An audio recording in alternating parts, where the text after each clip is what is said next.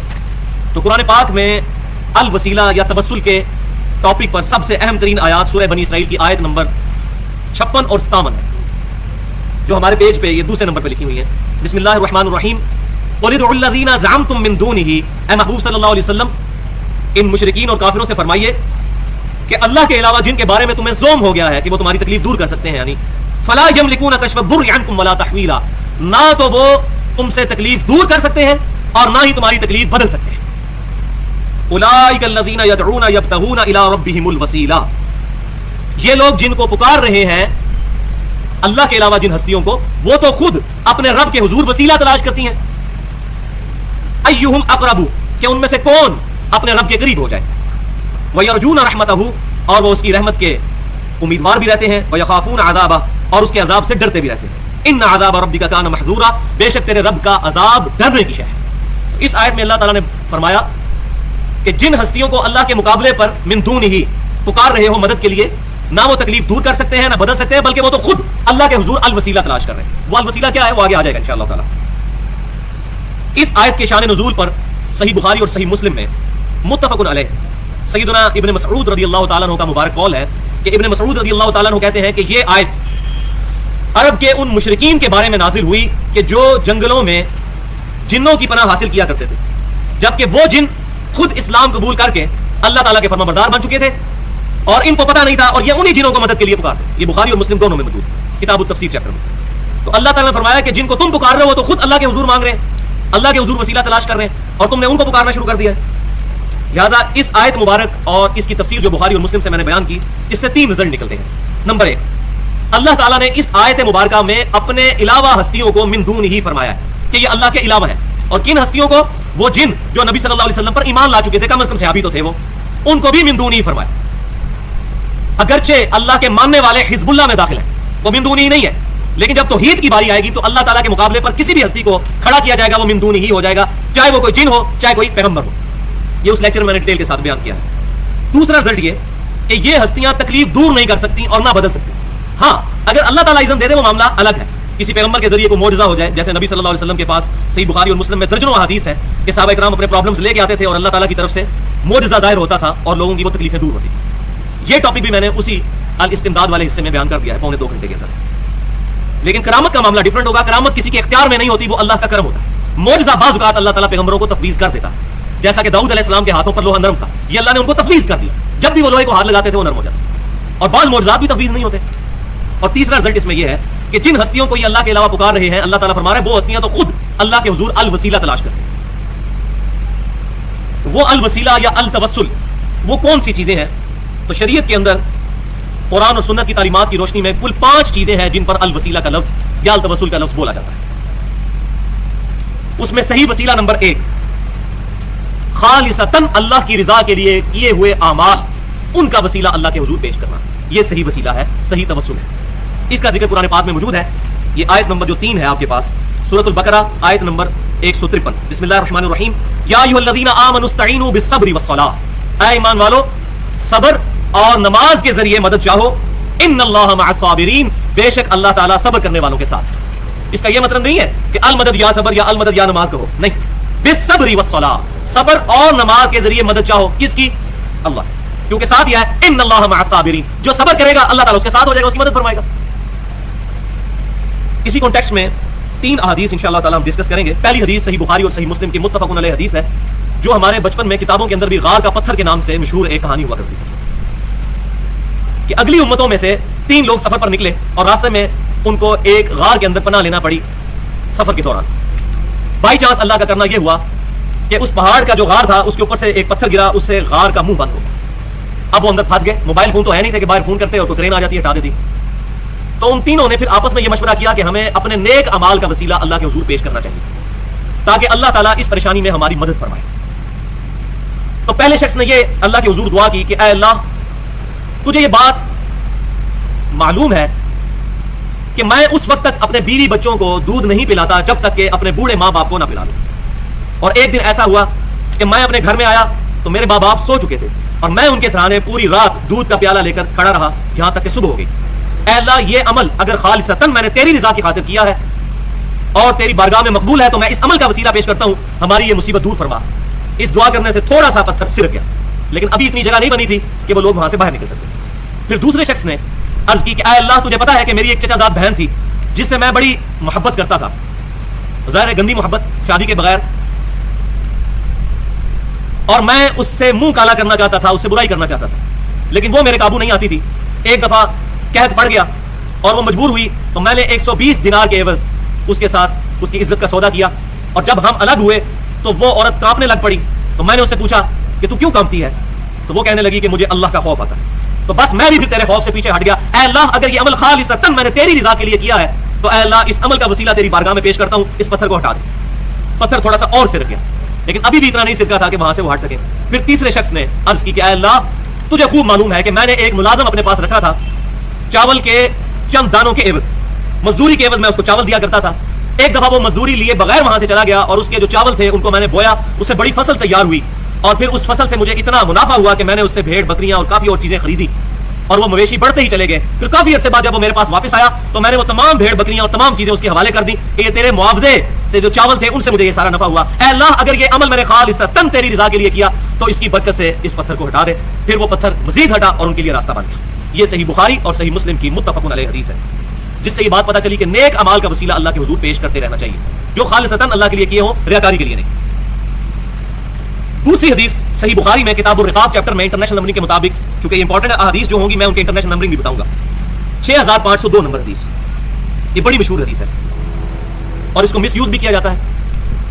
حدیث قدسی ہے کہ اللہ تعالیٰ فرماتا ہے کہ جو شخص میرے کسی ولی کے ساتھ دشمنی کرے گا میرا اس کے خلاف اعلان جنگ ہے, اور میرا بندہ میرا قرب کسی بھی اور چیز سے حاصل نہیں کر سکتا جتنا فرائض کی پابندی سے حاصل کرتا ہے, اور نوافل کے ذریعے وہ میرا اتنا قرب حاصل کر لیتا ہے کہ میں اس سے محبت کرنے لگتا ہوں, اور جب میں اس سے محبت کرنے لگتا ہوں تو میں اس کے کان بن جاتا ہوں جس سے وہ سنتا ہے, میں اس کی آنکھیں بن جاتا ہوں جس سے وہ دیکھتا ہے, میں اس کے ہاتھ بن جاتا ہوں جس سے وہ پکڑتا ہے, اور میں اس کے پاؤں بن جاتا ہوں جس سے وہ چلتا ہے. بس اتنی حدیث بیان کرتے ہیں, اس کے بعد کہتے ہیں دیکھو جی اولیاء اللہ کے ہاتھ پاؤں تو اللہ بن گئے, معاذ اللہ. حلولیہ کا عقیدہ, اس کو میں نے ڈیٹیل کے ساتھ ایڈریس کیا ہے اسی مسئلہ نمبر 3 کے اندر, استمداد پر دعا صرف اللہ ہی سے. لیکن آج میں ضمن تھوڑا سا اس کا ذکر ساتھ کروں گا.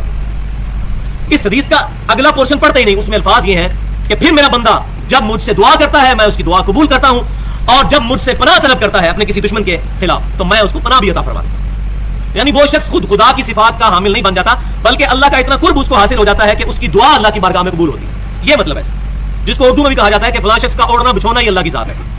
ہمارے محبوب صلی اللہ علیہ وسلم کے بارے میں بھی آیا, قل ان صلاتی و نسکی و محیای و مماتی للہ رب العالمین. اے محبوب صلی اللہ علیہ وسلم آپ فرما دیجئے بے شک میری نماز, میری قربانی, میرا جینا, میرا مرنا سب کچھ اللہ ہے.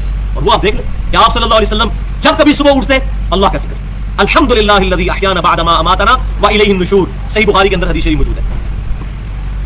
اس کے بعد گھر سے نکلتے بسم اللہ توکلت علی اللہ, کوئی بھی کام شروع کرتے بسم اللہ الرحمن الرحیم. ٹوائلٹ میں جاتے صحیح بخاری میں موجود ہے اللہم انی اعوذ بک من الخبث والخبائث. ٹوائلٹ سے باہر نکلتے سنن ابی داؤد و ترمذی کے اندر موجود ہے غفرانک.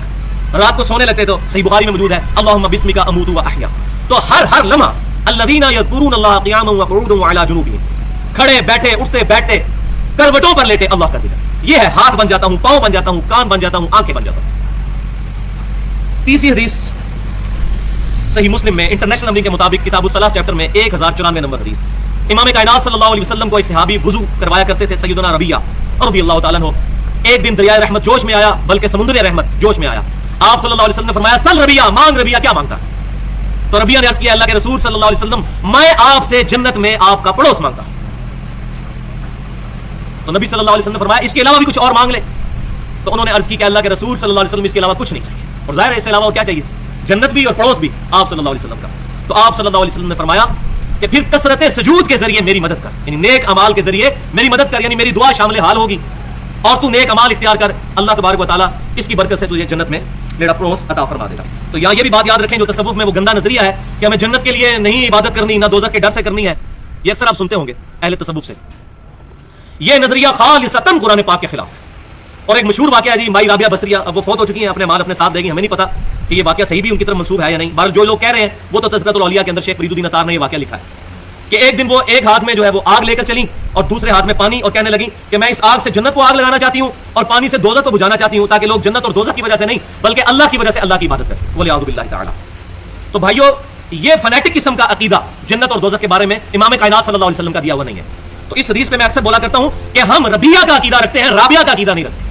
ہمیں نبی صلی اللہ علیہ وسلم کا جنت میں پڑوس چاہیے, ہمیں اللہ سے جنت چاہیے, کیونکہ جنت ہی وہ مقام ہے جہاں ہمارے رب کا دیدار نصیب ہوگا اور امام کائنات صلی اللہ علیہ وسلم کا پڑوس نصیب ہوگا. ہم اللہ سے جنت کا سوال کرتے ہیں. اور یہاں سورہ آل عمران کی آیت نمبر 193 بھی ہے, اس کو بھی یاد کر لیجئے. بسم اللہ الرحمن الرحیم.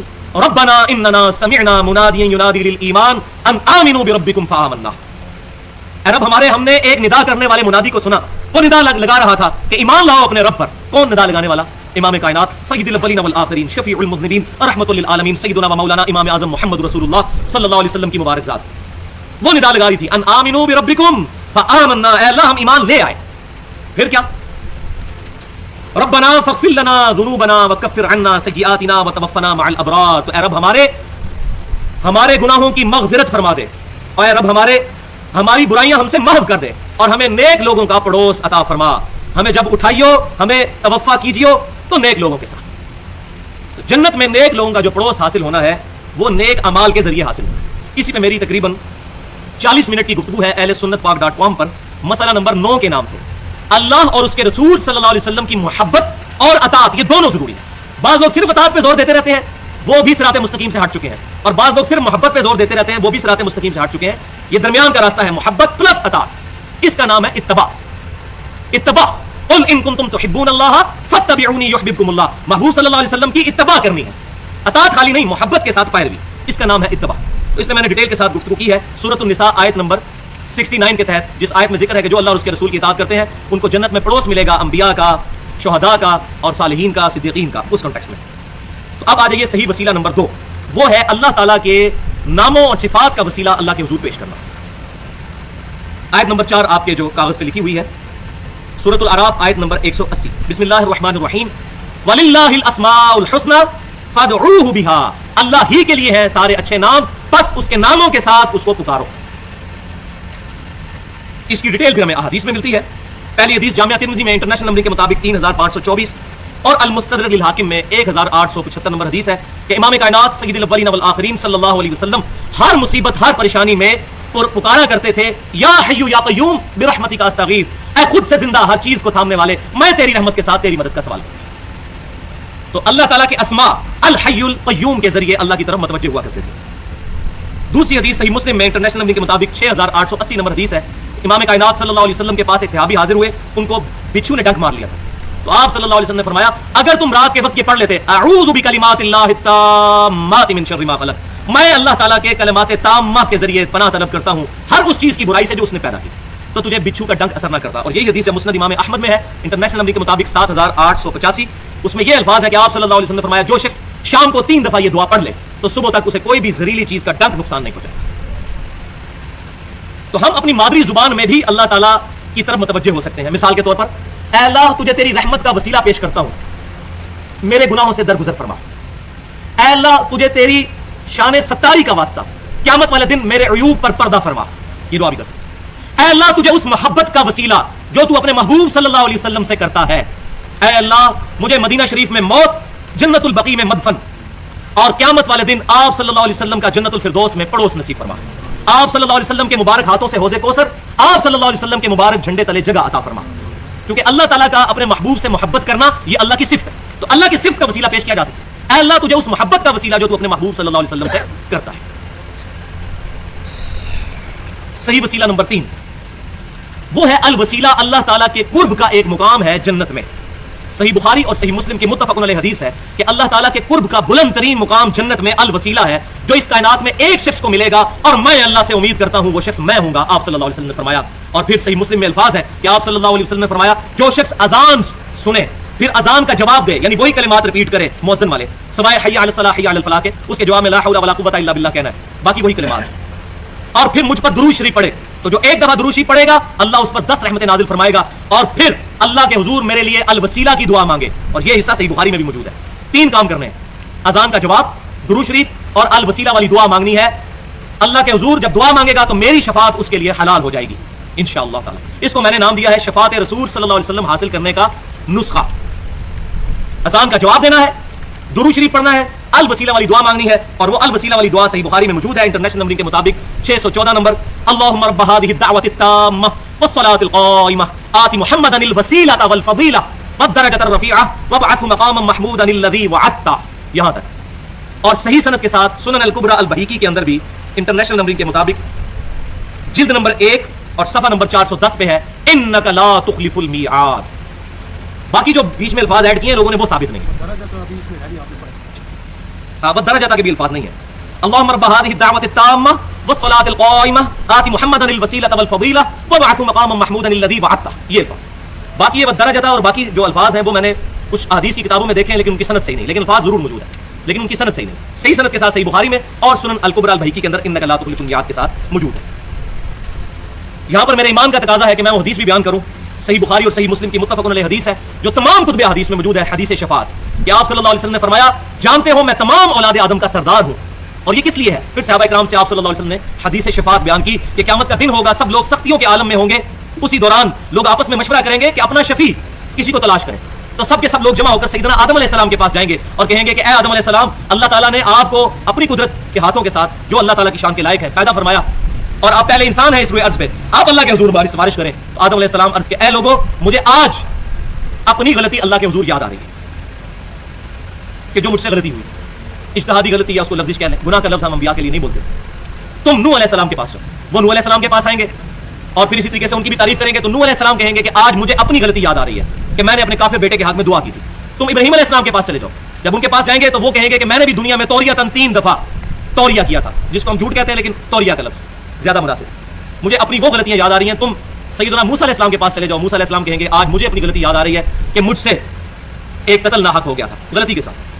تم عیسیٰ بن مریم کے پاس چلے جاؤ. عیسیٰ بن مریم کے پاس جب لوگ جائیں گے علیہ السلام تو وہ کہیں گے آج ایک شخص ہے جس کے ہاتھ پر شفاعت کا دروازہ کھلے گا. تم محمد صلی اللہ علیہ وسلم کے پاس چلے جاؤ.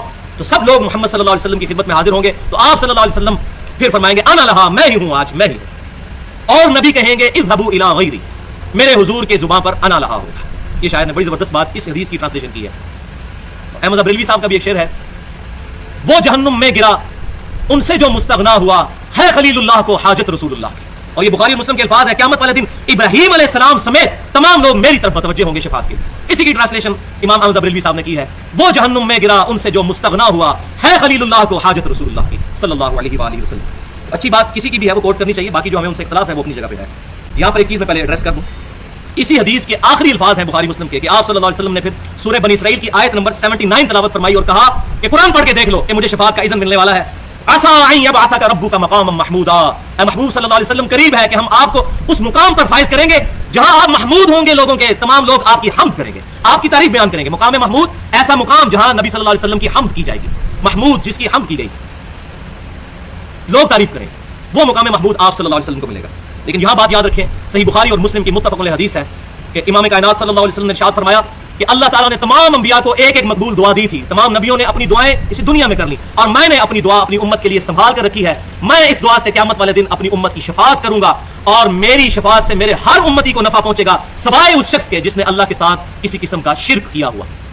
مشرک کی شفاعت نہیں، موحد کی ہوگی، کیونکہ شرک is the most sensitive issue in the sight of اللہ. اللہ کے حضور سب سے حساس معاملہ شرک ہے. کیٹیگوریکل قرآن پاک میں 2 دفعہ مینشن ہے، ان اللہ لا یغفر ان یشرک بہ ویغفر ما دون ذلک لمن یشاء. بے شک اللہ اس گناہ کو کبھی معاف نہیں کرے گا کہ اللہ کے ساتھ کسی نے شرک کیا، اس کے علاوہ جتنے گناہ ہیں جس کے لیے چاہے گا معاف فرما دے. اور پھر اس کا کلائمیکس ہے سورۃ المائدہ کی آیت نمبر 72، انہ من یشرک باللہ فقد حرم اللہ علیہ الجنہ ومأواہ النار وما للظالمین من انصار. بے شک جو کوئی اللہ کے ساتھ شرک کرے گا اللہ نے جنت اس پر حرام کر دی ہے، اس کا وہاں پر ٹھکانہ دوزخ ہوگا اور وہاں اس کا کوئی مددگار نہیں ہوگا. حتیٰ کہ امام کائنات صلی اللہ علیہ وسلم بھی اس کی شفاعت نہیں فرمائیں گے. وہ حدیث ہم سن چکے. تو مسئلہ شفاعت کے اوپر میں نے 35 منٹ گفتگو کی ہے اہل سنت پاک .com پر، مسئلہ نمبر 4 کے نام سے. وہ ڈیٹیل سے سن سکتے ہیں، اس میں جو اختلافی موضوعات ہیں. جب آیت الکرسی میں من ذا الذی یشفع عنده الا باذنہ پورشن آیا تھا آیت الکرسی کا، تو اس میں نے یہ چیز ایڈریس کی تھی. اب صحیح وسیلہ نمبر 4، یہ بڑا اٹینٹو ہو کر سننے والا وسیلہ ہے. یہ بہت اہم ہے، اس پہ بڑی توجہ کرنی ہے ورنہ بات سمجھ نہیں آئے گی. یہ بڑی کڑوی گولیاں ہیں، اس میں کڑوی گولیاں. اور وہ ہے صرف اور صرف امام کائنات سید الاولین والآخرین، امام الانبیاء والمرسلین، شفیع المذنبین رحمت للعالمین، سیدنا و مولانا امام اعظم محمد رسول اللہ صلی اللہ علیہ وسلم کے مصدقہ تبرکات سے اللہ کا قرب تلاش کرنا. حضور کے جو تبرکات ہیں لیکن صرف آپ صلی اللہ علیہ وسلم کے، اور کسی ہستی کے نہیں، ان سے اللہ کا قرب تلاش کرنا، یہ بھی صحیح وسیلہ نمبر 4 ہے۔ اتھینٹک ہونے چاہیے آپ صلی اللہ علیہ وسلم کے تبرکات۔ اب چونکہ یہ بڑا اہم موضوع ہے، اس میں بعض احادیث ایسی ہوں گی جو بعض لوگوں کو معیوب لگیں گی، فرقہ واریت کی وجہ سے یہ چیزیں بیان نہیں ہوتی، ہمارے بریلوی مکتب فکر کے لوگ تو یہ باتیں بیان کرتے ہیں، لیکن باقیوں کی طرف اس کا فقدان ہے۔ تو جو بات احادیث میں آ گئی صحیح بخاری اور صحیح مسلم میں، وہ کسی کی بھی سپورٹ میں جاتی ہو، ہم نے اپنا قبلہ درست کرنا ہے، تو جس کی جو اچھی بات ہے وہ ماننی چاہیے۔ تو بریلوی مکتب فکر کے لوگوں میں تو یہ حدیث عام ہے، لیکن اہل دیوبند کے اندر اور باقی جو دوسرے ہیں ان کے اندر یہ چیزیں ذرا ان کا فقدان ہے۔ تو اس میں پہلی حدیث صحیح بخاری میں کتاب الشروع چیپٹر میں انٹرنیشنل نمبرنگ کے مطابق 2731 اور 2732، اور وہ بیان ہے صلح حدیبیہ کے موقع پر سیدنا عروہ بن مسعود رضی اللہ تعالیٰ عنہ، جو اس وقت مسلمان نہیں ہوئے تھے لیکن بعد میں مسلمان ہو گئے، وہ کافروں کی طرف سے ایجنٹ بن کر آئے تھے آپ صلی اللہ علیہ وسلم کے ساتھ معاہدہ کرنے کے لیے۔ پھر جو کچھ انہوں نے وہاں دیکھا وہ وجد امیز منظر، کنکھیوں سے یوں چھپ کے نبی صلی اللہ علیہ وسلم کو دیکھتے تھے، اور جب وہ واپس گئے کافروں کے اندر تو ان کو جا کر کہا کہ اے لوگوں، میں بڑے بڑے بادشاہوں کے دربار میں گیا، میں کیسر و کسرا اور نجاشی کے دربار میں گیا، میں نے کسی بھی شخص کے درباریوں کو اس کی اتنی عزت کرتے ہوئے نہیں دیکھا جتنا محمد صلی اللہ علیہ وسلم کے اصحاب آپ صلی اللہ علیہ وسلم کی عزت کرتے ہیں۔ اللہ کی قسم میں نے یہ دیکھا کہ آپ صلی اللہ علیہ وسلم جب وضو فرماتے ہیں تو صحابہ کرام علیہم رضوان آپ صلی اللہ علیہ وسلم کے وضو کا پانی نیچے نہیں گرنے دیتے، حتیٰ کہ آپ صلی اللہ علیہ وسلم کا تھوک مبارک اور بلغم بھی شریف بھی کسی صحابی کے ہاتھوں پر ہی گرتا ہے، اور قریب ہے کہ وہ اس بلغم شریف کو حاصل کرنے کے لیے آپس میں لڑ پڑے، اور اگر کسی کو وہ چیز نہیں ملتی تو دوسرے کے ہاتھوں سے لے کر اپنے چہرے پر مل لیتا ہے۔ اور جب آپ صلی اللہ علیہ وسلم گفتگو کرتے ہیں تو وہ خاموشی کے ساتھ تعظیماً نظریں جھکا کر آپ صلی اللہ علیہ وسلم کے سامنے بیٹھتے ہیں، اور آپ صلی اللہ علیہ وسلم کے روب کی وجہ سے نگاہیں اٹھا کے آپ کے چہرے مبارک کی طرف نہیں دیکھتے۔ ایسی تعظیم میں نے کسی کی نہیں دیکھی۔ تو یہاں سے ثابت ہوا کہ آپ صلی اللہ علیہ وسلم کے تبرکات، آپ صلی اللہ علیہ وسلم کے وضو کا پانی، اس سے صحابہ کرام علیہم رضوان اللہ کا قرب تلاش کیا کرتے تھے، ظاہر اللہ کی رضا کی خاطر کرتے تھے۔ بلکہ صحیح مسلم میں موجود ہے کہ فجر کی نماز کے بعد اہل مدینہ اپنے غلاموں کو بھیجتے تھے، اور وہ اپنے اپنے برتن لے کر حضور کے پاس آتے تھے، تو آپ صلی اللہ علیہ وسلم اپنا دست شفقت اس کے اندر ڈال دیا کرتے تھے، اور پھر وہ جا کر اپنے گھر والوں کو پلایا کرتے تھے۔ اور انس بن مالک کہتے ہیں کہ اللہ کی قسم آپ صلی اللہ علیہ وسلم اتنے شفیق تھے کہ سخت سردیوں میں بھی جب ٹھنڈا پانی بھی آتا تو آپ صلی اللہ علیہ وسلم ٹھنڈے پانی میں بھی اپنے ہاتھ ڈال دیا کرتے، اتنی شفقت فرمایا کرتے۔ اللہم صلی علی محمد وعلی آل محمد۔ دوسری حدیث صحیح مسلم میں ہے 6056 نمبر حدیث انٹرنیشنل نمبر کے مطابق کتاب الفضائل چیپٹر میں، ام سلیم رضی اللہ تعالی عنہا آپ صلی اللہ علیہ وسلم کے پاس آئیں، آپ صلی اللہ علیہ وسلم سوئے ہوئے تھے، یہ ایک بوڑھی عورت تھی، جب آپ سوتے تھے تو آپ صلی اللہ علیہ وسلم کو کثرت سے پسینہ آتا تھا، تو انہوں نے ایک چوڑے منہ والا برتن لیا اور آپ صلی اللہ علیہ وسلم کے مبارک ماتھے سے پسینے کو صاف کر کے اس میں جمع کرنا شروع کیا۔ اسی دوران آپ صلی اللہ علیہ وسلم کی آنکھ کھل گئی تو آپ صلی اللہ علیہ وسلم نے پوچھا یہ کیا کر رہی ہو؟ تو انہوں نے عرض کی کہ اللہ کے رسول صلی اللہ علیہ وسلم آپ کا پسینہ مبارک بہترین خوشبو ہے، اور ہم اپنی خوشبو میں اسے ملاتے ہیں، اور آپ صلی اللہ علیہ وسلم کے پسینے مبارک سے اپنے بچوں کے لیے تبرک حاصل کرتے ہیں۔ یہ الفاظ موجود ہے صحیح مسلم میں، تبرک، ہمارے بچوں کے لیے یہ تبرک ہے۔ تو آپ صلی اللہ علیہ وسلم نے فرمایا تم نے اچھا کام کیا، مور بھی لگا دی۔ تیسری حدیث صحیح بخاری میں ہے انٹرنیشنل نمبر کے مطابق 5896 نمبر حدیث، ام المؤمنین سیدتنا ام سلمہ رضی اللہ تعالی عنہا کے پاس لوگ اپنے برتن پانی والے بھجوایا کرتے تھے، ان کے پاس ایک چھوٹے سے برتن میں نبی صلی اللہ علیہ وسلم کے مبارک بالوں کا گچھا تھا، تو وہ اس برتن کو اس پانی والے برتن میں ڈال کر گھول دیا کرتی تھی لوگوں کے شفا کے لیے، آپ صلی اللہ علیہ وسلم کے بال مبارک۔ یہ صحیح بخاری کے اندر موجود ہے۔ یہ تو تھے آپ صلی اللہ علیہ وسلم کے ڈائریکٹ تبرکات۔ اب انڈائریکٹ تبرکات، چوتھی حدیث صحیح مسلم سے انٹرنیشنل نمبر کے مطابق 5409 نمبر حدیث،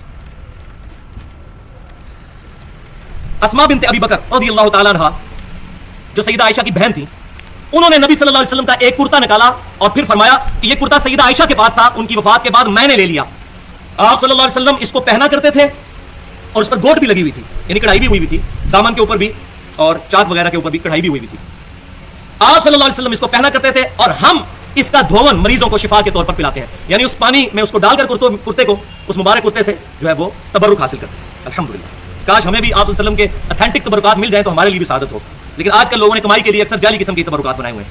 لیکن اگر کوئی تبرک لے آئے تو ہم نہ اس کی نفی کرتے ہیں نہ تصدیق کرتے ہیں، کیونکہ اگر صحیح ہوئے تو پھر ہم گنہگار ہوں گے، تو نہ تصدیق کریں اور نہ اس کی تردید کریں۔ پانچویں حدیث صحیح بخاری میں پورا ایک چیپٹر ہے، پورا چیپٹر کتاب الصلاۃ چیپٹر میں انٹرنیشنل نمبرنگ کے مطابق 10 حدیثیں ہیں 483 نمبر سے لے کر 492 نمبر پر، اور امام بخاری نے اس پر ہیڈنگ باندھی ہے کہ نبی صلی اللہ علیہ وسلم کی نماز کی جگہوں کو، جہاں آپ صلی اللہ علیہ وسلم نے نماز پڑھی ہوئی ہے ان جگہوں کو ڈھونڈ ڈھونڈ کر وہاں پر نماز پڑھنا، اور پھر 10 احادیث لے کے آئے ہیں جس میں ابن عمر رضی اللہ تعالی عنہما کا عمل ہے۔ سبحان اللہ، ابن عمر رضی اللہ تعالی عنہما سفر حج کے دوران، یہ 10 احادیث کا میں خلاصہ پیش کر رہا ہوں، سفر حج کے دوران جب اکیلے آپ صلی اللہ علیہ وسلم کے بعد جب گئے تو وہ ان جگہوں کو تلاش کرتے تھے جہاں آپ صلی اللہ علیہ وسلم نے اپنے سفر حج میں نماز پڑھی تھی۔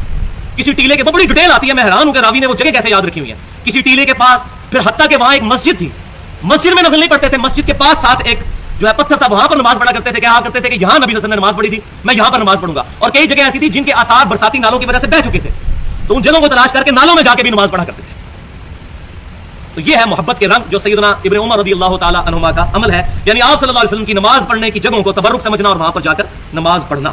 لیکن اب یہاں پر دو پینڈولم کی ایکسٹریمز آ گئی ہیں، ان کو سمجھ لیں. ایک پینڈولم کی ایکسٹریم پہ وہ ظالم لوگ ہیں جنہوں نے آپ صلی اللہ علیہ وسلم کے تبرکات کو بنیاد بنا کر آپ کے بعد اور اپنے بزرگوں، جوگیوں اور صوفیوں اور اپنے علماء کے تبرکات کو بھی جو ہے وہ برکت کا ذریعہ بنانا شروع کر دیا.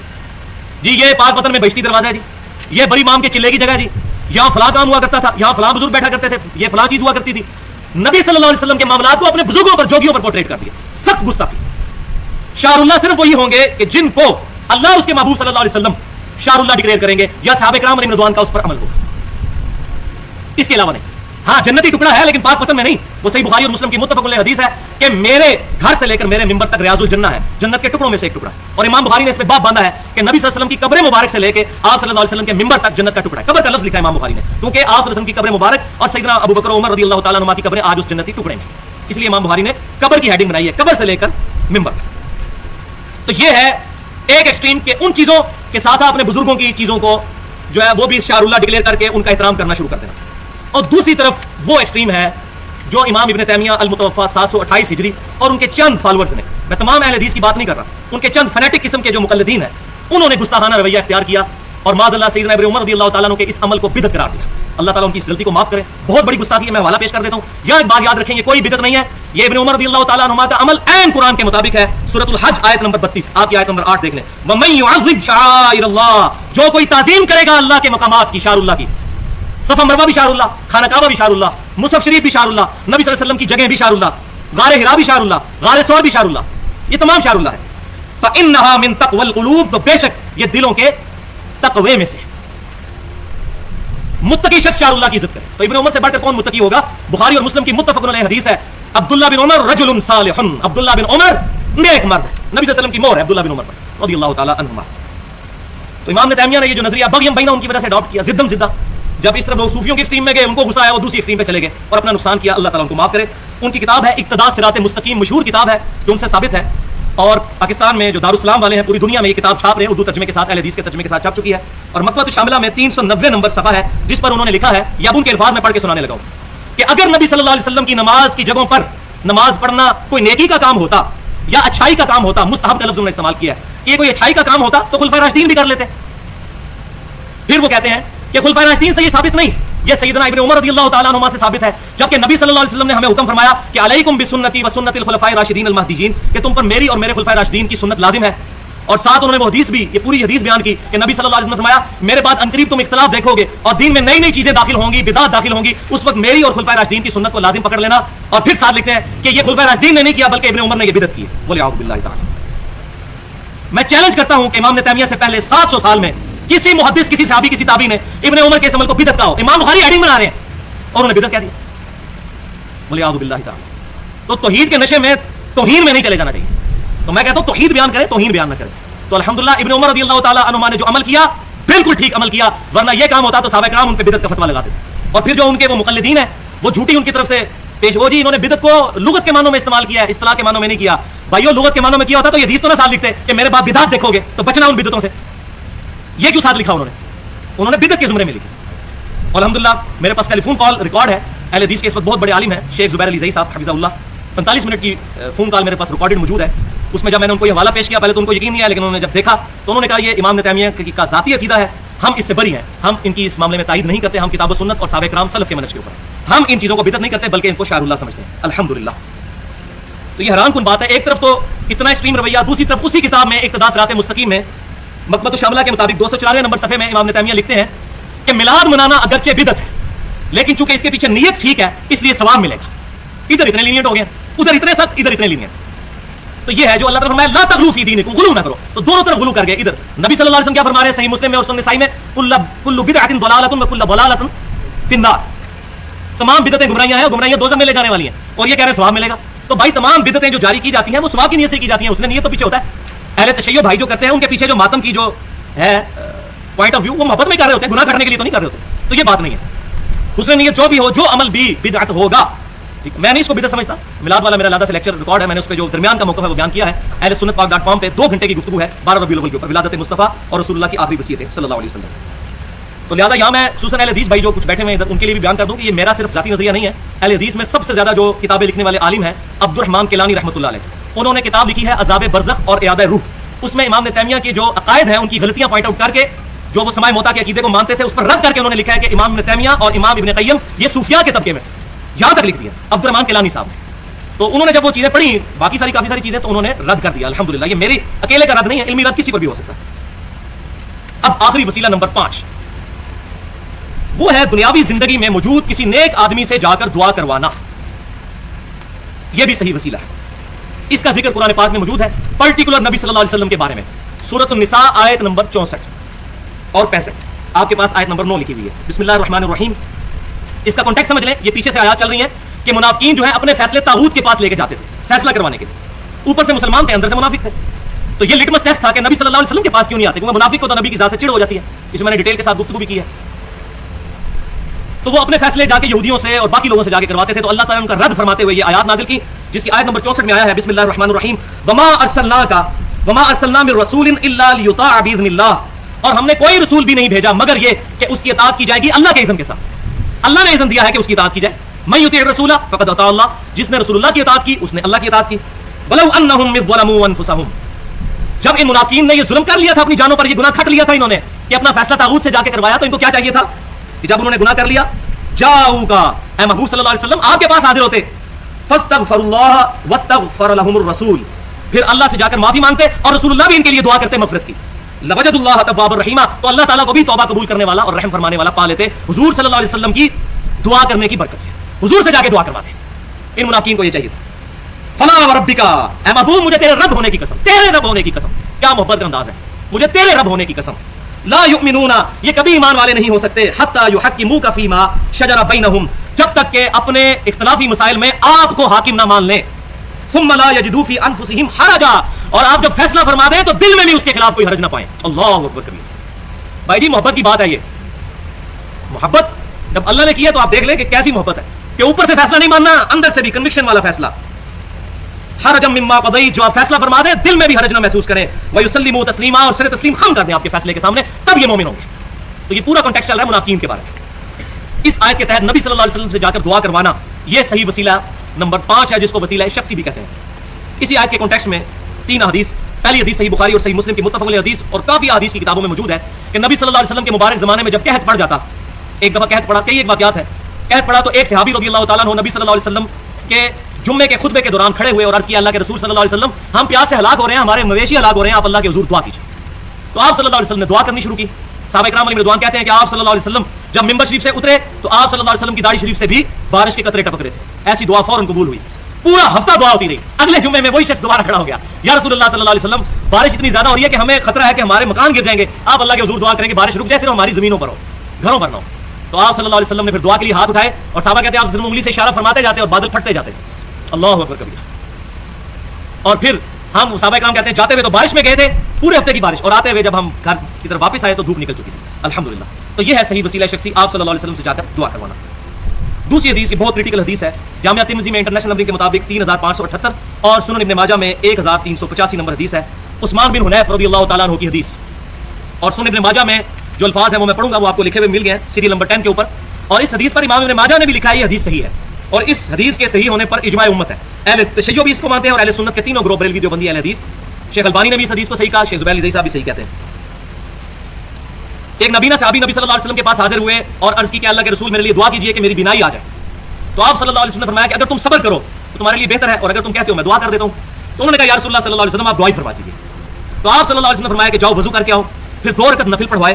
اس کے بعد آپ صلی اللہ علیہ وسلم نے ان کو دعا تعلیم فرمائی جو یہ دعا لکھی ہوئی ہے, اللہم انی اسألک, اے اللہ میں تجھ سے سوال کرتا ہوں, واتوجہ الیک, اور تیری طرف متوجہ ہوتا ہوں, بمحمد صلی اللہ علیہ وسلم, محمد صلی اللہ علیہ وسلم کے ذریعے تیری طرف متوجہ ہوتا ہوں, نبی الرحمہ جو رحمت والے نبی ہیں, یا محمد صلی اللہ علیہ وسلم, اے محمد صلی اللہ علیہ وسلم, انی اتوجہت, بے شک میں متوجہ ہوتا ہوں, بکا آپ کی طرف سے, آپ کے ذریعے سے, الی ربی اپنے رب کی طرف. دونوں صورتوں میں رب کی طرف رجوع ہے.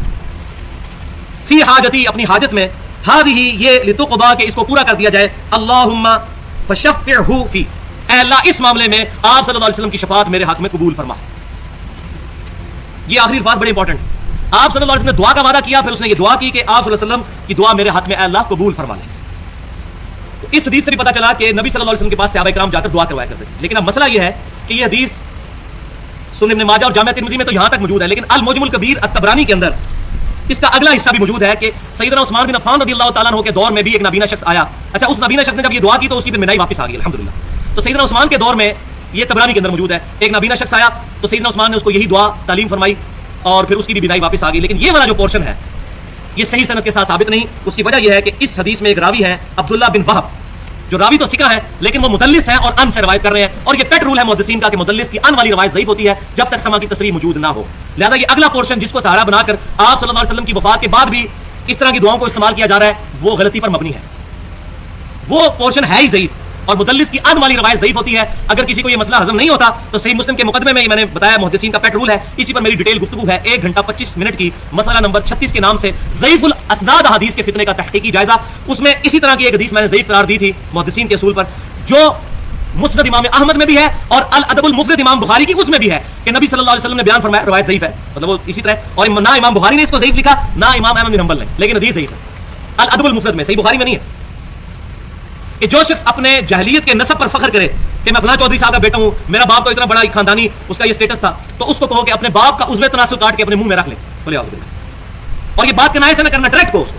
اب اتنی بےہودہ بات کہ آپ صلی اللہ علیہ وسلم ارشاد فرما سکتے ہیں وَإِنَّكَ لَعَلَىٰ خُلُقٍ عَظِيمٍ.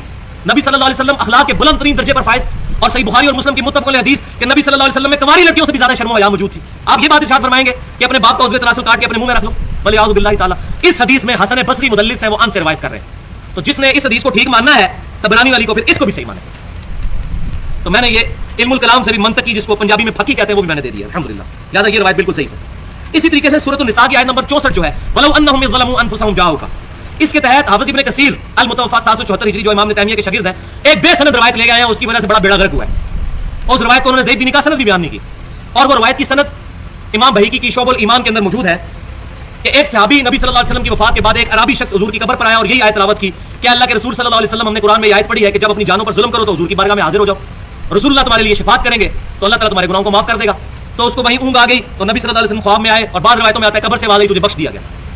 یہ روایت حافظ ابن کثیر بھی لے کے آئے اور امام بہیقی بھی لے کے آئے شعب الایمان کے اندر, لیکن یہ روایت بھی اصول محدثین پر ضعیف ہے کیونکہ اس کے اندر دو راوی جمہور محدثین کے نزدیک ضعیف ہیں, یزید بن ابان اور محمد بن روح بن یزید.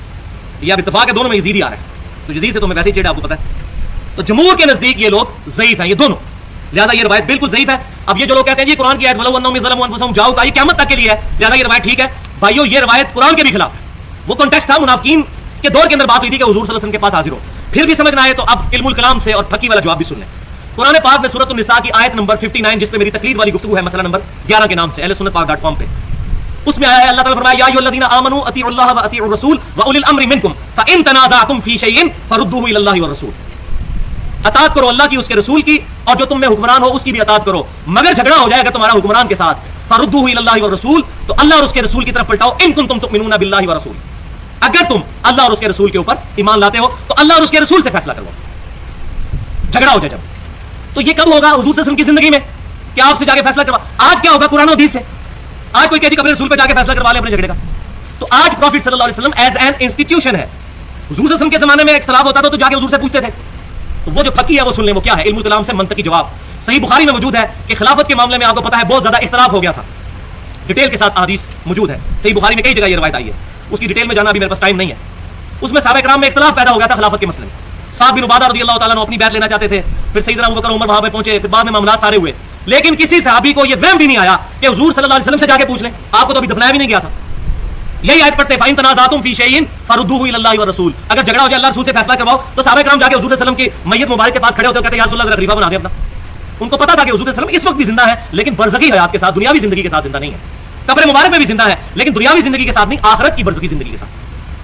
تو صحابہ کرام کا حضور سے فیصلہ نہ کروانا, حتیٰ کہ تلواریں نکل آئی اور بڑا اختلاف بڑھ گیا, وہاں فیصلہ نہ کروانا اسی چیز, اور وہ فیصلہ بھی حدیث پہ ہوا تھا. سیدنا ابوبکر صدیق نے حدیث بیان کی تھی کہ خلافت قریش میں رہے گی جس میں انصار ٹھنڈے ہوئے تھے. حضور سے جا کے پوچھا, حدیث پہ فیصلہ ہوا. لہذا آج بھی ولو انہم اذ ظلموا انفسہم جاؤکا کے تحت ہم حضور صلی اللہ علیہ وسلم کا بتایا ہوا طریقہ استعمال کریں گے, وہ میں آخر میں انشاءاللہ تعالی بیان کروں گا. اس کے آخری پورشن میں وہ طریقہ کیا ہے دعاؤں کی قبولیت کا. اچھا اسی طریقے سے المصنف ابن ابی شیبہ میں بھی اور دلائل النبوہ امام بہقی کی، اس میں مالک الدار نامی ایک شخص کی بھی روایت بیان کی جاتی ہے کہ وہ حضور صلی اللہ علیہ وسلم کی قبر مبارک پہ حاضر ہوئے اور کہا یا رسول اللہ صلی اللہ علیہ وسلم قحط پڑ گیا ہے، آپ اللہ کے حضور دعا کریں. تو حضور صلی اللہ علیہ وسلم ان کو خواب میں آئے اور کہا کہ عمر کو جا کے میرا سلام کہنا، عمر کو کہنا کہ عقل مندی سے کام لے، سختی نہ کرے، اللہ تعالیٰ تمہیں عنقریب سراب کر دے گا، اور یہ سارے معاملات. تو وہ حدیث جو ہے اس میں محمد بن خازم اور آمش مدلس، دو راوی مدلس ہیں اور ان سے روایت کر رہے ہیں. اور اگر کسی نے اس روایت کو صحیح ماننا ہے تو وہ پھر حسن بصری والی تدلیس والی روایت بھی صحیح ہوگی کہ جو شخص اپنے نسب پہ فخر کرتا ہے اس کو کہو کہ اپنا باپ کا عضو تناسل کاٹ کے اپنے منہ میں رکھ لے، والعیاذ باللہ تعالیٰ. اب چونکہ بوتل کا منہ کھل گیا ان روایتوں کی بنیاد پر ضعیف، پھر لوگوں نے کہا جی بوتل کا منہ کھلا ہوا ہے تو اپنے بزرگوں کو بھی فٹ کرو. تو ہمارے سب کانٹیننٹ میں انڈیا پاکستان کے اندر دو بڑی بھاری جماعتیں اور بھاری فرقے جو اہل سنت ہونے کا بھی دعویٰ کر رہے ہیں. نمبر 1 بریلوی اور نمبر 2 دیوبندی. بریلویوں کی کتاب ہے فضائل سنت اور اس کا چیپٹر ہے مصافہ اور معانقہ کی سنتیں اور آداب، اور دیوبندیوں کی کتاب فضائل اعمال کا حصہ جو الگ سے چھپتا ہے فضائل درود اور فضائل حج، دونوں کے اندر شیخ ذکریہ صاحب اور فضائل سنت میں الیاس قادری صاحب یہ واقعہ لے کے آئے ہیں کہ نبی صلی اللہ علیہ وسلم کی وفات کے 550 سال کے بعد شیخ احمد رفاعی حضور صلی اللہ علیہ وسلم کی قبر پہ حاضر ہوئے اور وہاں عربی کے شعر پڑھے کہ اللہ کے رسول جب میں مصر میں تھا تو میری روح آ کر آپ کے قبر کا طواف کرتی تھی، والعیاذ باللہ. اب میں جسم کے سمیت آیا ہوں، اپنی قبر مبارک سے ہاتھ باہر نکالیے، میں آپ صلی اللہ علیہ وسلم کے قبر مبارک کو بوسہ دینا چاہتا ہوں، آپ صلی اللہ علیہ وسلم سے ہاتھ ملانا چاہتا ہوں. اب مجھے بتائیں سارے حاجی یہ ڈیمانڈ وہاں شروع کر دیں 40 لاکھ حاجی. وہ کہتے ہیں 90,000 لوگوں کی موجودگی میں حضور صلی اللہ علیہ وسلم کا ہاتھ مبارک قبر شریف سے باہر نکلا اور انہوں نے اس کو بوسہ دیا. اور اس منظر کو دیکھنے والوں میں شیخ عبد القادر جیلانی کا نام بھی ذکر کیا جاتا ہے تاکہ بریلوی بیچارے سہم جائے کہ یار یہ تو 11ویں علی پیر کا بھی نام آ گیا. وہ کہاں وہ موجود تھے بھائی؟ آج سے 100 سال پہلے بھی مسجد نبی میں 90,000 کا مجمع نہیں آتا تھا. یہ تو 1955 کے بعد جب توسیع ہوئی ہے تو اتنا مجمع آتا ہے. تو 1000 سال پہلے 90,000 کا مجمع، اور یہ خواب کا ذکر بھی نہیں ہے، بیداری کا ہے، کیونکہ شیخ ذکریہ صاحب لکھتے ہیں کہ 90,000 لوگوں نے یہ منظر دیکھا. ہو سکتا ہے ان کے جھوٹے جو مقلدین ہیں وہ کہیں گے یہ خواب کا واقعہ ہے، بیداری کا واقعہ. اب یہ تبلیغی جماعت والوں کو پوچھیں کہ آپ ہمارے بھائی ہیں لیکن خدا کے لیے ایسے بدعقیدگی والی چیزیں تو اپنی کتابوں سے باہر نکالیں اور اللہ کی کتاب کو پکڑیں. تو وہ مسئلہ ضعیف روایتوں کی وجہ سے جب بوتل کا منہ کھلتا ہے تو ساروں نے کہا اپنے بزرگوں کو بیچ میں فٹ کرو تاکہ ہم کسی صورت پیچھے نہ رہیں. اب ہمارا نظریہ کیا ہونا چاہیے وسیلہ شخصی کے بارے میں کہ زندہ آدمی سے جا کر جو دنیاوی زندگی میں، ویسے تو اللہ کے نیک بندے اور انبیاء کرام تو قبر میں بھی زندہ ہیں، لیکن دنیاوی زندگی میں جو لوگ زندہ ہیں ان سے جا کے دعا کروائیں. اب سیدنا عمر فاروق رضی اللہ تعالیٰ عنہ کا عقیدہ بیان کرنے لگا ہوں، یہ مسئلہ بالکل کلیئر کرے گا. صحیح بخاری کتاب الاستسقاء انٹرنیشنل نمبر کے مطابق 1010 نمبر حدیث ہے. سیدنا عمر رضی اللہ تعالیٰ عنہ کے زمانے میں جب قحط پڑ جاتا تو انس بن مالک کہتے ہیں کہ آپ رضی اللہ تعالیٰ عنہ پھر یوں دعا کیا کرتے جو آپ کے اس پیپر پہ 11 نمبر ہے، اللہم انا کنا نتوسل الیک، اے اللہ بے شک ہم تیری طرف توسل اختیار کیا کرتے تھے، بنبینا اپنے نبی کے ذریعے صلی اللہ علیہ وسلم، فتسقینا اور تو ہم پر بارش نازل فرما دیا کرتا تھا، جو ہم پہلے پڑھ چکے بخاری مسلم کی حدیث. یا حسن کی وفات کے بعد ہو رہا ہے معاملہ سیدنا عمر کے دور میں. وَإِنَّا نَتَوَسَّلُ إِلَيْكَ، اور اب ہم تیری طرف توسل اختیار کرتے ہیں بِعَمِّ نَبِيِّنَا اپنے نبی صلی اللہ علیہ وسلم کے چچا کے ذریعے، فَاسْقِنَا پس ہم پر بارش نازل فرما، اور الفاظ ہے کہ بارش نازل بھی ہو جایا کرتی تھی. تو سیدنا عمر فاروق رضی اللہ تعالیٰ عنہ نے قبر رسول پر جا کر حضور کو ریکویسٹ نہیں کیا، وہ اس کو گستاخی سمجھتے تھے، حالانکہ وہ بھی جانتے تھے کہ نبی صلی اللہ علیہ وسلم بزگی حیات کے ساتھ زندہ ہے. اسی موضوع پہ میری تقریباً میرے خیال 35 منٹ کی گفتگو ہے. مسئلہ نمبر 5 عقیدہ حیات النبی کے اوپر. ہم مانتے ہیں حیات النبی کو لیکن برزخی حیات، دنیاوی حیات نہیں. تو انہوں نے کہا کہ ہم آپ صلی اللہ علیہ وسلم کو پہلے لے کے آتے تھے، وہ دعا کرتے تھے، یعنی توسل کیا دعا. اب آپ صلی اللہ علیہ وسلم کے چچا کی دعا، اور ظاہر ہے کہ آپ صلی اللہ علیہ وسلم کے چچا سیدنا عباس بن عبد المطلب رضی اللہ تعالیٰ عنہ کو ان کی نسبت کا بھی ایک فائدہ ہے، لیکن وہ دنیاوی زندگی میں موجود تھے. یہاں ایک مزے کی بات یہ ہے کہ صحیح بخاری اور مسلم کی متفق حدیث ہے، صلح حدیبیہ کے موقع پر جب صحابہ کرام کو پانی کی قلت ہوئی تو ایک پانی کا پیالہ پیش کیا گیا جس میں آپ صلی اللہ علیہ وسلم نے اپنی مبارک انگلیاں داخل کی اور اسے پانی کے چشمے نکل آئے آپ صلی اللہ علیہ وسلم کی مبارک انگلیوں سے.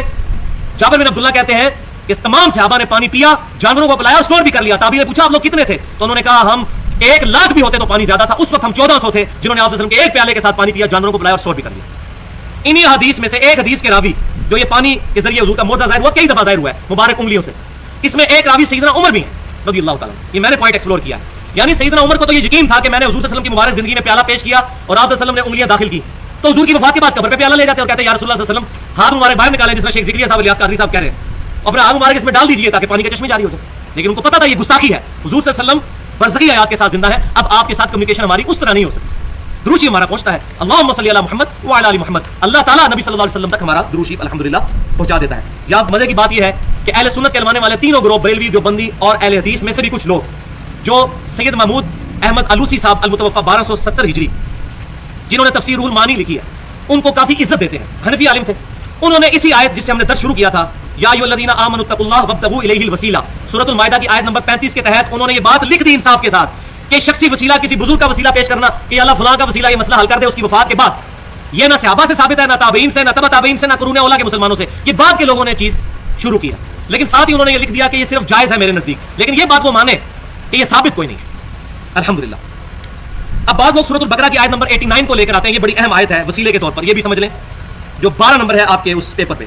وَلَمَّا جَاءَهُمْ كِتَابٌ مِّنْ عِندِ اللَّهِ، اور جب ان کے پاس سے اللہ کی طرف سے کتاب آ گئی، یعنی یہودیوں اور عیسائیوں کے پاس جب کتاب آ گئی قرآن، مصدقا لما معہم، اور وہ کتاب ان کتابوں کی بھی تصدیق کر لی تھی جو ان کے پاس موجود تھی، یعنی اولڈ ٹیسٹمنٹ. وَكَانُوا مِن قَبْلُ يَسْتَفْتِحُونَ عَلَى الَّذِينَ كَفَرُوا، اور حال یہ تھا کہ یہی یہودی اس کتاب اور نبی صلی اللہ علیہ وسلم کے آنے سے پہلے آپ صلی اللہ علیہ وسلم کے ذریعے سے اللہ کے حضور دعا مانگا کرتے تھے. یہ بریکٹ میں ہے، وہ میں بتاؤں گا کس طرح. فلما جاءہم، جب وہ ان کے پاس آ گئے آپ صلی اللہ علیہ وسلم کتاب لے کر، کفروا ما عرفوا، جس کو پہچانتے بھی تھے، کفروا به، انہوں نے اس کا کفر کیا. فلعنت اللہ علی الکافرین، تو لعنت ہو اب ان کافروں پر. یعنی یہ اب احادیث میں تفسیر کے ساتھ ملتا ہے، تفسیر ابن جریر میں امام ابن جریر رحمۃ اللہ علیہ المتوفی 310 ہجری اس آیت کی تفسیر میں لے کے آئے ہیں کہ یہودی یہ دعائیں کیا کرتے تھے، اے اللہ اس پیغمبر آخر الزمان کو بھیج، یہ مشرکین ہمیں مارتے ہیں، پھر ہم ان پر ایمان لائیں گے، ان کے ذریعے مشرکین کے خلاف قتال کریں گے، پھر اللہ تعالیٰ ہمیں فتح دے دے گا. اے اللہ اس نبی کو جلدی جلدی ہمارے پاس بھیج. لیکن اللہ تعالیٰ فرماتا ہے جب وہ نبی آ گئے تو انہوں نے ان کا انکار کیا. تو اس کو بعض لوگ کہتے ہیں وہ نبی صلی اللہ علیہ وسلم کے وسیلے سے دعا مانگتے تھے، وسیلے سے دعا نہیں مانگتے تھے، وہ یہ کہتے تھے اے اللہ اس نبی کو بھیج، ہم اس کی سرکردگی میں ان کے انڈر کافروں کے خلاف قتال کریں گے. یہ تفسیر کے اندر ملتا ہے. اسی طرح کی دو اہم روایتیں اور پھر انشاءاللہ اس کو کنکلوڈ کرتے ہیں 10 منٹ میں. المعجم الکبیر طبرانی کے اندر اور حلیۃ الاولیاء کے اندر فاطمہ بنت اسد رضی اللہ تعالیٰ عنہا کے بارے میں آتا ہے کہ نبی صلی اللہ علیہ وسلم نے جب ان کو قبر میں دفنانے لگے تو تمام نبیوں کا نام لے لے کر اللہ تجھے ابراہیم کا واسطہ پیش کرتا ہوں، تجھے اسماعیل کا، تجھے اسحاق کا، تجھے آدم علیہ السلام کا، تمام انبیاء کا، اور اپنا نام بھی لیا. یہ وسیلہ پیش کر کے تو ان کے لیے دعا کی. بالکل حدیث تو موجود ہے، لیکن اس حدیث میں سفیان ثوری مدلس ہے اور وہ ان سے روایت کر رہے ہیں اور سما کی تصریح کوئی نہیں ہے. اور اگر کسی نے اس کو ماننا ہے تو پھر وہ والی روایت حسن بصری کی تدلیس والی بھی ماننی پڑے. تو ہماری دولی پالیسی نہیں ہے کہ میٹھا میٹھا ہاپا کوڑا کوڑا تھو تھو، نہیں، ہمارے خلاف بھی کوئی روایت آئے گی ہم مانیں گے، صحیح ہونی چاہیے، اور ہمارے حق میں نہ ہو اور وہ صحیح ہو ہم اس کو مان لیں. دوسری حدیث سیدنا آدم علیہ السلام کی توبہ کا واقعہ، یہ بڑا مشہور ہے، المعجم الکبیر طبرانی میں اور المستدرک للحاکم میں، اور امام حاکم نے اس کو بخاری اور مسلم کی شرط پہ صحیح بھی کہا ہے. لیکن اصول محدثین دیکھے جائیں گے. یہ مشہور واقعہ کہ آدم علیہ السلام کی جب توبہ قبول نہیں ہو رہی تھی تو انہوں نے نبی صلی اللہ علیہ وسلم کا وسیلہ پیش کیا، اس کی برکت سے اللہ تعالیٰ نے ان کی توبہ قبول کر لی. تو اس حدیث کے اندر عبد الرحمن بن زید بن سالم یہ ضعیف راوی ہیں، حتیٰ کہ بریلویوں کے سب سے بڑے محقق جو ہیں، جو مفتی منیب الرحمان صاحب کے مدرسے میں شیخ الحدیث ہیں، غلام رسول سعیدی صاحب، انہوں نے بھی اپنی کتاب میں شرح صحیح مسلم میں اور طبیان القرآن میں لکھ دیا کہ یہ روایت پکی ضعیف ہے، لیکن چونکہ فضیلت میں ہے تو فضیلت میں ضعیف روایت لی جا سکتی ہے. اعلیٰ صحیح مسلم کے مقدمے میں ہے کہ فضیلت میں بھی نہیں لی جائے گی، لیکن یہ فضیلت میں تو آپ لے نہیں رہے، ایسے تو عقیدہ بنا رہے ہیں وسیلے کا، فضیلت میں کہاں لے رہے ہیں. تو انہوں نے بھی مانا یہ روایت ضعیف ہے اور یہ قرآن کے بھی خلاف ہے، کیونکہ قرآن پاک میں جو دعا آئی ہے اس کے برعکس سورۃ الاعراف آیت نمبر 23 اور آپ کے پاس آیت نمبر 13، ربنا ظلمنا انفسنا وان لم تغفر لنا وترحمنا لنکونن من الخاسرین، اے رب ہمارے ہم نے اپنی جانوں پر ظلم کیا اور اگر تو نے ہمیں معاف نہ کیا تو یقیناً ہم خسارہ پانے والوں میں سے ہو جائیں گے. قرآن میں قصہ آدم اور ابلیس 7 دفعہ ایڈریس ہوا ہے. اللہ تعالیٰ نے دعا ایک جگہ بیان کی ہوئی ہے، اگر وہ والی دعا ہوتی تو قرآن میں آتی. اسی لیے یہی حدیثیں ہیں جو ضعیف حدیثیں جنہوں نے لوگوں کو منکرین حدیث بنا دی ہے، اور اس پر میں نے ایڈریس بھی کیا ہے منکرین حدیث کے فتنے کا تحقیقی جائزہ مسئلہ نمبر 35 کے نام سے 1 گھنٹہ 35 منٹ کی گفتگو ہے اہل سنت پاک.com پر کہ منکرین حدیث پیدا اس لیے ہوئے ہیں کہ جب ضعیف حدیثیں جو قرآن سے ٹکراتی تھی ان پر عقیدے کھڑے ہوئے ہیں، تو یہ قرآن پاک سے بھی ٹکراتی ہے، لہٰذا ہم اس کو نہیں مانتے.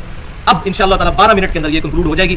اب ہم اپنے پورے لیکچر کو جو ہے سمرائز کرتے ہیں کہ 5 صحیح وسیلے ہیں جو اختیار کیے جا سکتے ہیں. نمبر 1 نیک اعمال کا وسیلہ جو خالصتاً اللہ کے لیے کیا اور وہ اپنا عمل ہو. نمبر 2 اللہ تعالیٰ کی صفات اور اسماء کا وسیلہ. نمبر 3 جنت میں ایک الوسیلہ مقام ہے جو نبی صلی اللہ علیہ وسلم کے لیے الوسیلہ کی دعا کرے گا اذان سننے کے بعد، اذان کا جواب اور درود شریف اور ساتھ وہ دعا، اس کو نبی صلی اللہ علیہ وسلم کی شفاعت ملے گی. نمبر 4 نبی صلی اللہ علیہ وسلم کے مبارک تبرکات کا وسیلہ اختیار کرنا، صرف نبی صلی اللہ علیہ وسلم کے، سیدنا ابوبکر عثمان و علی اور سیدنا عمر کے بھی نہیں رضی اللہ عنہم اجمعین، صرف نبی صلی اللہ علیہ وسلم کے تبرکات. اور 5واں نیک آدمی سے جا کر دعا کروانا جو آپ کے سامنے موجود ہے. الحمدللہ. اب وفات کے بعد جو وسیلہ کسی کا پیش کیا جاتا ہے جو ہمارے بریلوی اور جو بنی بھائیوں کا مشترکہ عقیدہ ہے، اور جو بند نے تو باقاعدہ المحند المفند میں لکھ دیا کہ کسی بھی بزرگ کے ہم وسیلے کے قائل ہیں چاہے وہ زندہ ہو یا مر گیا ہو، کہ فلاں بزرگ کا وسیلہ تجھے. تو اس میں میرا پوائنٹ آف ویو پینڈولم کی دونوں ایکسٹریم سے ہٹ کے درمیان میں ہے. میرے نزدیک نبی صلی اللہ علیہ وسلم کے علاوہ کسی بھی شخصیت کا وسیلہ اس کی وفات کے بعد پیش کرنا اللہ کے حضور خالصتاً بدعت ہے، یہ دین میں ایکسیجریشن ہے. لیکن لیکن لیکن جہاں تک تعلق ہے نبی صلی اللہ علیہ وسلم کے وسیلے کا، اگر کوئی شخص آج کہتا ہے اے اللہ تجھے نبی صلی اللہ علیہ وسلم کا وسیلہ پیش کرتا ہوں، اس پہ ہم بدعت کا لفظ نہیں بولتے کیونکہ حدیثیں بہت زیادہ ہیں اور بعض اوقات حدیث کی وجہ سے کسی مسلمان بھائی کو دھوکہ لگ جاتا ہے. حدیثیں تو بہت زیادہ ہیں. اب امام ابن تیمیہ رحمۃ اللہ علیہ پر بھی کئی چیزوں کا ذوف نہیں کھلا. آپ حیران ہوں گے کہ امام ابن تیمیہ رحمۃ اللہ علیہ وہ جو حدیث تھی نا المعجم الکبیر طبرانی کی، جس میں عثمان بن عفان رضی اللہ تعالیٰ کے زمانے میں حضور کی وفات کے بعد بھی 13-14 سال کے بعد وہ والی دعا وسیلے والی، اس کو امام ابن تیمیہ نے صحیح لکھا حدیث کو، لیکن ساتھ وہی پھر صحابی کی گستاخی کر دی کہ یہ حضرت عثمان کا فہم ہے، ہم نہیں اس کو مانتے. ادھر حضرت ابن عمر کی گستاخی کی، حضرت عثمان کی. اب تو وہ بھی معنی ختم ہو گیا تھا علیکم بسنتی وسنت الخلفاء الراشدین. اب عثمان غنی تو خلیفہ راشد تھے، وہ روایت ہی ضعیف تھی، لیکن امام ابن تیمیہ نے اس روایت کو صحیح لکھا اور ساتھ کہا میں عثمان کا وسیلہ عثمان کا فہم نہیں مانتا، میرا اپنا فہم ہے. تو اس پہ غلام رسول سعیدی صاحب نے پھر وہ صحیح طریقے سے کلاس لیا اور بالکل ٹھیک لیا. انہوں نے کہا ابن تیمیہ صاحب آپ کا ہم فہم مانیں گے یا حضرت عثمان کا فہم مانیں گے؟ تو اب اس روایت کو ابن تیمیہ بھی صحیح مانتے تھے، لہٰذا اس زمانے میں اگر وہ آج بھی جس کو روایت پتہ نہیں ہے کہ وہ ضعیف ہے کو حضور کا وسیلہ پیش کر لے، ہم اس کو بدعت نہیں کہتے، زیادہ سے زیادہ یہی کہیں گے ثابت نہیں، بس بچنے میں عافیت، خود نہیں ہم کریں گے. کیوں؟ صحیح بخاری اور صحیح مسلم کی حدیث ہے، متفق علیہ حدیث ہے. سیدنا برا بن عازب رضی اللہ تعالیٰ عنہ کو حضور نے ایک دعا سکھائی کہ رات کو سونے سے پہلے وضو کرو اور بستر پہ جا کر یہ دعا کرو، بڑی فضیلت والی دعا. اس میں الفاظ تھے وَنَبِيِّكَ الَّذِي أَرْسَلْتَ، اور میں ایمان لاتا ہوں اس نبی پر جو تو نے اے اللہ ہماری طرف مبعوث کیا. تو آپ صلی اللہ علیہ وسلم نے یہ دعا تعلیم فرمائی. تو برا بن عازب کہتے ہیں میں نے جب یہ دعا پڑھی تو میں نے نبی جی کا کی بجائے لفظ استعمال کیا وَرَسُولِكَ الَّذِي أَرْسَلْتَ، بڑا پرفیکٹ بٹھایا، رسول اور وہاں بھی ارسلتا. تو نبی صلی اللہ علیہ وسلم نے فرمایا کہ میرے الفاظ کو چینج مت کرو، جو میں نے تعلیم فرمایا ہے وہی کہو. حالانکہ یہ سپرلیٹو ڈگری تھی رسول. حضور نے کہا نہیں نبی کا لفظ استعمال کرو، رسول کا نہیں، کیونکہ میں نے تعلیم فرمایا. تو حضور صلی اللہ علیہ وسلم کی تعلیم کو بدلنا نہیں چاہیے، یہ خطرے سے خالی نہیں ہے. اب آخر میں دعاؤں کی قبولیت کا وظیفہ جو حضور صلی اللہ علیہ وسلم نے بتایا ہے، ان تمام چیزوں کے علاوہ جو قبولیت کا ذریعہ وہ جامعہ ترمذی میں انٹرنیشنل نمبر کے مطابق کتاب الجمعہ چیپٹر میں 593 نمبر حدیث ہے. سیدنا ابن مسعود رضی اللہ تعالیٰ عنہ کہتے ہیں کہ نبی صلی اللہ علیہ وسلم تشریف فرما تھے، سیدنا ابوبکر تشریف فرما تھے، سیدنا عمر تشریف فرما تھے، اور میں نے اللہ کی حمد بیان کی. اس کے بعد نبی صلی اللہ علیہ وسلم پر درود پڑھا. نبی صلی اللہ علیہ وسلم یہ سن رہے تھے، آپ نے فرمایا سل تعطا، سل تعطا، مانگ تجھے دیا جائے گا، مانگ تجھے دیا جائے گا. یعنی اللہ کی حمد بیان کی جائے، اس کے بعد حضور صلی اللہ علیہ وسلم پر درود اور پھر دعا مانگی جائے. اور صحیح بخاری اور مسلم میں موجود ہے، نبی صلی اللہ علیہ وسلم نے فرمایا کہ جب تشہد میں بیٹھو اللہ کی حمد بیان کرو، التحیات للہ والصلوات والطیبات، اس کے بعد مجھ پر درود پڑھو، اور اس کے بعد جو چاہے اپنے رب سے مانگو. وہ بھی اس کے ساتھ سپورٹیو ہے الحمدللہ. تو اللہ کی حمد بیان کرنی ہے، پھر درود پھر اللہ سے مانگے تو حضور کی گارنٹی ہے سل تعطا، مانگ تجھے دیا جائے گا. اور دوسری حدیث کتاب الصحف چیپٹر سن نسائی کا انٹرنیشنل نمبر کے مطابق 1292 نمبر حدیث، ماشاءاللہ نمبر بڑا پیارا ہے، 12 بھی اور 92 بھی، 1292 نمبر حدیث. زید بن خارجہ رضی اللہ تعالیٰ عنہ کہتے ہیں نبی صلی اللہ علیہ وسلم نے مجھے وصیت فرمائی کہ اے زید مجھ پر درود پڑھنے کو لازم کر لو اور اپنی دعاؤں میں یہ درود پڑھا کرو، اللہم صلی علی محمد وعلی آل محمد. اتنا درود شریف یہ مختصر ترین صیغہ ہے جو ہمارے اہل تشیع بھائی بھی پڑھتے ہیں، صلوات بر محمد، اللہم صلی علی محمد وعلی آل محمد.